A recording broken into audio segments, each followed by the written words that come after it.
অয়নদীপ বুবলাইকে বলে যে অত সহজে তুই বর্ষাকে বিশ্বাস করিস না। হয়তো এইসব কাজগুলো করছে তোর সাথে আবার ফিরে আসার জন্য। বুবলাই বলে যে আমি এখনও বর্ষাকে খুব একটা অবিশ্বাস করতে পারছি না, কারণ ও তো আমায় আর জোর করছে না।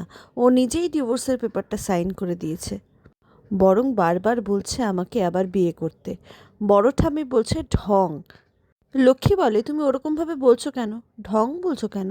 ঢং বলছো কেন? ওর তো স্বামী, ওর তো খারাপ লাগতেই পারে। আমার তো মনে হয় ও এবার বুঝতে পেরেছে নিজের আচার আচরণ কতটা খারাপ ছিল, সেটা বুঝতে পেরেছে। একটু যদি ক্ষমা ঘেন্না করে ওকে সুযোগ দেওয়া যায়, তাহলে ও ঠিক নিজেকে শুধরে নেবে। আর লোকে তো ভাববে কি হলো, বুবলার বউয়ের কি হলো, সে এখানে থাকে না কেন, চলে গেল কেন। কমলিনী বলে যে মা, ওর সঙ্গে কিন্তু আমার কোনো ব্যাপার ছিল না, আমাদের কোনো ব্যাপার ছিল না। আমরা কেউ যাইনি যে ও এই বাড়ি ছেড়ে চলে যাক। ওকে চলে যেতে হয়েছে ওর আচরণের জন্য। আর লোকে তো সবসময় কিছু না কিছু বলছে। লোকের কি সব কথা ধরতে আছে? মিঠিকে নিয়েও তো তারা কম কথা বলেনি। তো আমরা কি করব? লোকের কথারই দাম দেব? বুবলাই বলে যে মা, তোমাকে আমি একটা কথা বলছি, তুমি যদি না চাও, বর্ষা কিন্তু এই বাড়িতে আসবে না, এটা আমি তোমাকে প্রমিস করছি। কমলিনী বলে যে বুবলাই, আমার দিকে একদম আঙুল তুলবি না তুই। এই নিয়ে আমি কি বলবো? তোর যদি মনে হয় তুই সংসার করবি, তাহলে তুই করবি। আর তোর যদি মনে হয় তুই করবি না, তাহলে করবি না। এতে আমার চাওয়া না চাওয়ার কিছু নেই। এরই মধ্যে কৃষাণু চলে এসছে। কুর্চি বলে যে দেখেছো কি সুন্দর চলে এসছে গুড বয়ের মতো। আমি একবার ডাকলাম তাতেই চলে এলো, আর কত কম সময় চলে এলো। অয়নদীপ বলে যে ও বাবা, ওর তো সেই একই অবস্থা। আমার যেমন হার্টটা ব্লক হয়ে আছে, ওর তেমন প্রাণটা এই বাড়িতে লক হয়ে আছে। তাই সকাল সকাল চলে এসছে। এই কথা শুনে সবাই হেসে ওঠে। ঈশানু বলে স্যার, আজকে আপনি ভালোবাসেন সেরকম গরম গরম বালুশাহী এনেছি। কুর্চি বলে বাহ, শুধু স্যার কি ভালোবাসে সেটা আনলেই হবে? আমরা কি ভালোবাসি কি ভালোবাসি না তার খোঁজ কি নিতে হবে না? কৃষাণু বলে রাখবো, নিশ্চয়ই খোঁজ রাখবো। আস্তে আস্তে সব খোঁজ পেয়ে যাব। অয়নদীপ বলে তোমার জন্য আর কাউকে কিছু খোঁজ রাখতে হবে না। তুমি এত কথা বলো আর এত চেঁচিয়ে চেঁচিয়ে কথা বলো যে কোনো সাসপেন্স আর থাকবে না জীবনে। বড় ঠাম্মি জিজ্ঞেস করে মিঠি এখনো ওঠেনি, নামেনি? ওর পিসি এসছে, কতবার ডাকলো, সাড়াও দিল না। একবার ওকে দেখো না। কৃষাণু বলে আমি ফোন করেছিলাম আসার সময়, ও বলল নিচে আসছে। আসছে আবার সবাই মিলে। মিঠিও উপর থেকে আসে এবং বাবিলও চলে আসে। কুর্চি বলে বাবিলকে যে এসে গেছে, খুব ভালো হয়েছে। একা একা তো আমিই সাজাচ্ছি, একটু লাইটগুলোর ব্যবস্থা কর না। বুবলাই বলে আমি করে দিচ্ছি। ও কি কোনোদিন করেছে এসব? এরপরে দুই ভাইয়ে বসে মিলে ক্রিসমাস ট্রি সাজাতে লাগে। কুর্চি মিঠিকে জিজ্ঞেস করে যে মিঠি তুই কিছু করবে না? মিঠি বলে যে আর কি করার বাকি আছে, কাজ করার লোকের তো অভাব নেই, শুধু তো গাছই সাজাবে। আর স্যান্টাক্লজ তো তুমি নিজেই নিয়ে এসছো। কুর্চি এরপরে অয়নদীপকে গিফটগুলো আনার জন্য তার ড্রাইভারকে ফোন করতে বলে। এরপরে ড্রাইভার সঙ্গে সঙ্গে গিফটগুলো নিয়ে আসে। একটা পুরো স্যান্টাক্লসের লাল ঝোলা নিয়ে আসে সে। লক্ষ্মী জিজ্ঞেস করে বাবা, এগুলো কি আছে এতে? মিঠি বলে কি আছে মানে, স্যান্টা গিফট দেবে তো। বড় ঠাম্মি বলে সবাইকে গিফট দেবে, সবাই যে যা ইচ্ছে নিতে পারে। কুর্চি বলে যে না, সবার নামে নামে গিফট আছে। নতুন বলে হ্যাঁ বড় মাসি, স্যান্টা নিজে পাঠিয়েছে। প্রত্যেকটা চিঠে চিঠে নাম লেখা আছে। যার যার নাম যে যে গিফটে লেখা আছে, তাকে সেই গিফটটা নিতে হবে। কুর্চি বলে একদম ঠিক। কমলিনী বলে দিদিভাই এত খরচ কেন করতে গেলে বলো তো? কুর্চি বলে কেন, আমি তো চাকরি করি, আমি কি এইটুকু করতে পারি না? আমি কি অন্য কারোর থেকে নিচ্ছি নাকি? অয়নদীপ বলে সেই, আপনাদের মেয়ে তো এখন চাকরি করে। কিন্তু একটাই দুঃখের বিষয়, মাঝে মাঝে অফিস যাওয়ার পথে আমি দেখি আমার পকেটটা না কে একটা কেটে দিয়েছে। প্রথম প্রথম আমি ভাবতাম যে বাড়িতে প্রচণ্ড ধেড়ে ইঁদুর হয়েছে, কিন্তু এখন বুঝতে পারি যে না, এ তো ইঁদুরের মতো একটা মানুষ যে নিজের দাঁত দিয়ে আমার পকেটটা কেটে ফেলছে। কুর্চি বলে কি তুমি কি আমাকে চোর বলছো নাকি? অয়ন্দি বলে এ বাবা, ছি ছি, তোমাকে কি চোর বলা যায়? তুমি একজন শিক্ষিকা, তোমাকে কি করে চোর বলবো? বরং তোমাকে ডাকাত বলতে পারি। ছোটবেলায় রঘু ডাকাতের গল্প পড়তাম, আর এখন আমি কুর্চি ডাকাতের পাল্লায় পড়েছি। বাপরে বাপ। মিঠি তো মুখটা নিচু করে বসে আছে। কৃষাণু মিঠিকে কিছুক্ষণ অবজার্ভ করে, দিয়ে ওর হাতের ওপর নিজের হাতটা রাখে। এরপরে ঘরে মিটিল এসে বলে যে সরি কাকিমা, একটু দেরি হয়ে গেল।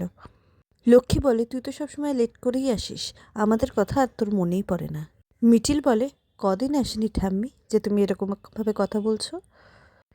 লক্ষ্মী বলে এখন বেশি কাজের চাপ পড়ে গেছে না, সব সময় কাজ দেখাস। মিটিল বলে কি আশ্চর্য, আমি যখন একটা চাকরি করি কাজে তো আমাকে যেতেই হবে বলো। এরপরে মিটিলের চোখ পড়ে বাবিলের দিকে, চোখটা সঙ্গে সঙ্গেই সরিয়ে নেয় সে। তারপরে বলে তবে আমি কিন্তু আজকে একটা ইম্পর্ট্যান্ট কারণে এসেছি। কমলিনী জিজ্ঞেস করে কী রে মিটিল, কী ইম্পর্ট্যান্ট কারণ? মিটিল বলে বলবো সব। তোমাদেরকে আজ কি সেলিব্রেশন হবে তোমাদের? কুর্চি বলে হ্যাঁ হবে তো, আমরা আজকে গান গাইব, তুইও গাইবি কারণ গানটা তোর জানা। সবাই মিলে গান গাইব। মিঠিকে বলে, লক্ষ্মীকে বলে, কমলিনীকে বলে। লক্ষ্মী বলে যে না না, আমি গান গাইব না, আমরা হচ্ছি শ্রোতা। কমলিনীও ওই একই কথা বলে। মিঠি তো সারাই দেয় না। কুর্চি বলে যে তার মানে কি, আমি কি একাই গান গাইবো? কী রে মিটিল, তুইও গা। মিটিল বলে যে না, আজকে আমার গান গাওয়ার ইচ্ছে নেই। তোমরা আমাকে যাই বলো, আজ গান গাইতে বলো না, ওই একটা ব্যাপার আমার দ্বারা হবে না। বুবলাইও বলে আমিও তাই। কুর্চি বলে বাবিল তুমিও কি একই কথা বলবে? বাবিল বলে না, যেই গানটা গাইবে ওই রকম গান তো আমি গাই না, তুমি বরং একাই গাও, আমি গাইব না। এরপরে ক্রিসমাস ট্রিকে ঘিরে কুর্চি গান গায়। সবাই তো অলরেডি সাদা ড্রেস পরেই এসছিল, তো সেরকমভাবেই গাছটাকে ঘিরে দাঁড়ায়, প্রদীপ জ্বালানো হয়, গান গাওয়া হয়। গানটা শুনে ইমোশনাল হয়ে পড়ে সবাই। গান শেষ হলে মিচিল বলে বাবিল এখনও কথাটা বলেনি আমি জানি, তাই আমারই আজকে একটা কথা বলার আছে। বাবিল বললে হয়তো তোমরা অন্যরকমভাবে রিয়্যাক্ট করতে, সেটা আমি বুঝতে পারি, কিন্তু আমার দিক থেকে ক্লিয়ারলি আমি কথাটা বলতে চাই, আমার আর বাবিলের বিয়েটা হচ্ছে না। তোমরা একটু হলেও আভাস পেয়েছিলে, এবার আমি ক্লিয়ারলি বলে দিলাম। নতুন বলে কী কারণে এই সিদ্ধান্তটা, সেটা কি আমরা জানতে পারি? কমলিনী বলে আমি তো মানতেই পারবো না, কিছুতেই মানতে পারবো না। কী রে বাবিল, কী এমন হয়েছে যে মিটিল এত বড় কথাটা বলছে? কুর্চি বলে যে না না বৌদি ভাই, ও কি বললেই হলো। শোন মিটিল, ঝগড়া হোক ঝামেলা হোক যাই হোক, তুই এই বাড়ির বউ ছিলিস, আছিস আর থাকবিও। শুধু তোদের বিয়ের অনুষ্ঠানটাই যা বাকি, সেই জন্যই আমি তোমাকে বলেছিলাম বৌদি ভাই, শুভ অনুষ্ঠান তাড়াতাড়ি সেরে ফেলো। কমলিনী বলে আচ্ছা দিদিভাই আমি কি করব বলতে পারবো?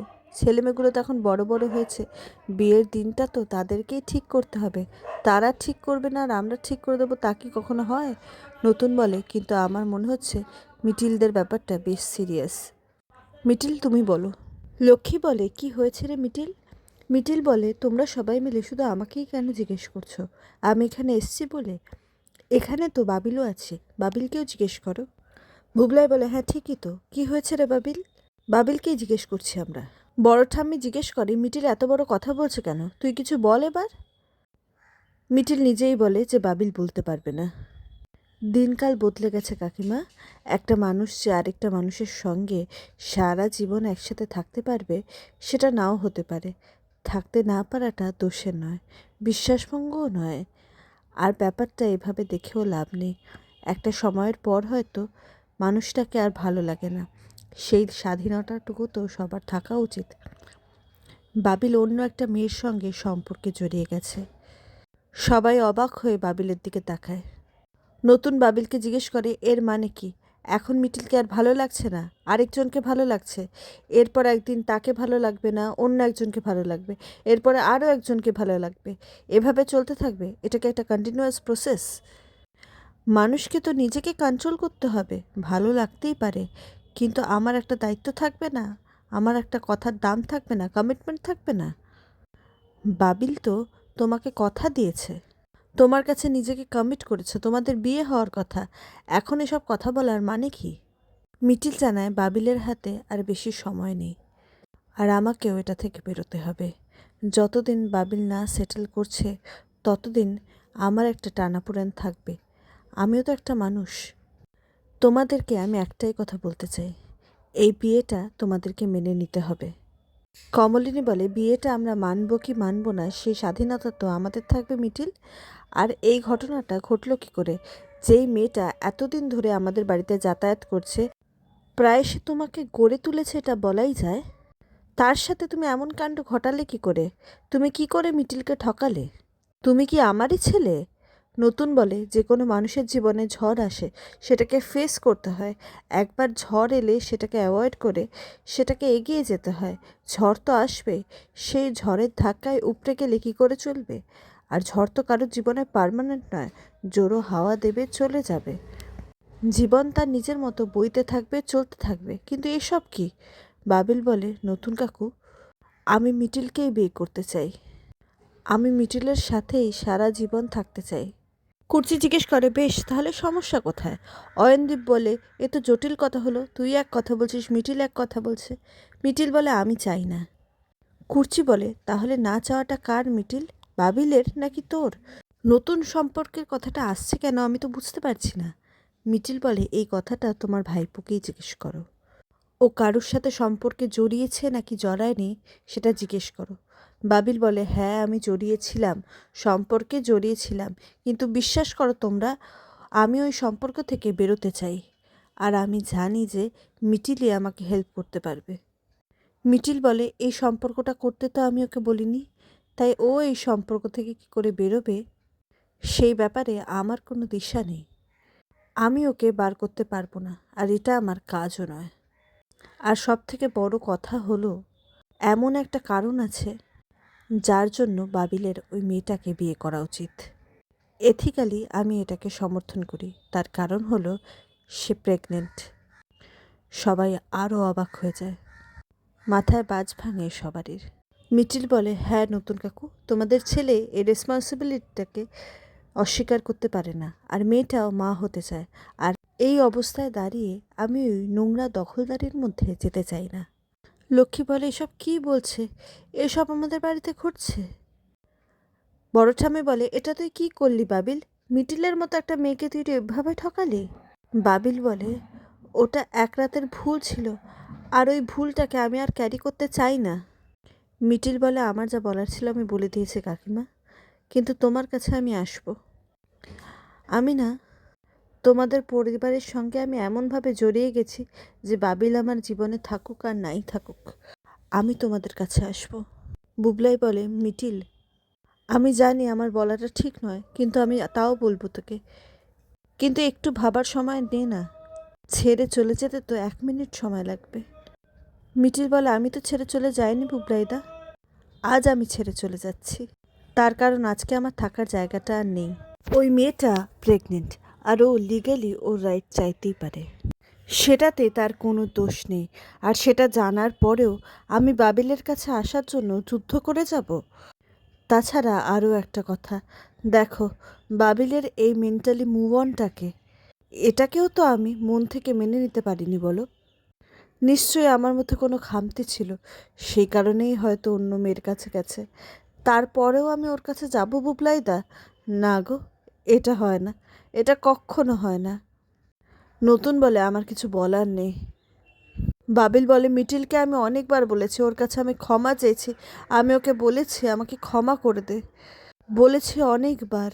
মিটিল বলে, আমি তো তোমাকে ক্ষমা করেই দিয়েছি বাবিল, ক্ষমা করে দিয়েছি বলেই তো তোমার বিয়ের জন্য আমি এতটা উদ্যোগী হচ্ছি। কিন্তু যেই মেয়েটার সঙ্গে এরকম একটা ঘটনা ঘটেছে, সেই মেয়েটা কি পারবে তোমাকে ক্ষমা করতে? তুমি কি ভেবেছিলে বলো তো? তুমি কি ওই মেয়েটাকে শুধু ফুর্তি করার একটা উপাদান হিসেবে ভেবেছিলে? কোনো মেয়েকে কি এভাবে ভাবা যায় বাবিল? মিটি বলে, তাহলে তোর সঙ্গে ওই ছেলেগুলোর কি পার্থক্য রইল ভাইয়াদা? এভাবে কি সমস্ত মানুষের ওপর থেকে আবার বিশ্বাস চলে যাবে? বাবিল চিৎকার করে বলে, মিঠি প্লিজ চুপ কর, আমি ওরকম ছেলে নই। মেয়েটি বারবার করে আমার কাছে আসতো, আমি অনেকভাবে বাধা দেওয়ার চেষ্টা করেছি, কিন্তু কুর্চি বলে, থাক, তোমার কাছ থেকে আমি কোনো ব্যাখ্যা শুনতে চাইছি না। অয়নদীপ বলে, নিজেকে সামলাতে পারবি না কেন বাবিল? মিটিলের মুখটা একবারও মনে পড়ল না তোর? অয়নদীপ বলে, আমি আর পিসিমণি তো একসাথে এত বছর ধরে ছিলাম না, কই আমরা তো অন্য কারোর সাথে ইনভলভড হইনি। শোন বাবিল, প্রত্যেকটা সম্পর্কের বন্ডিংয়ের একটা জোর থাকে, তোর সাথে মিটিলের সেই বন্ডিংটা ছিল না। বাবিল বলে, আমরা জানি।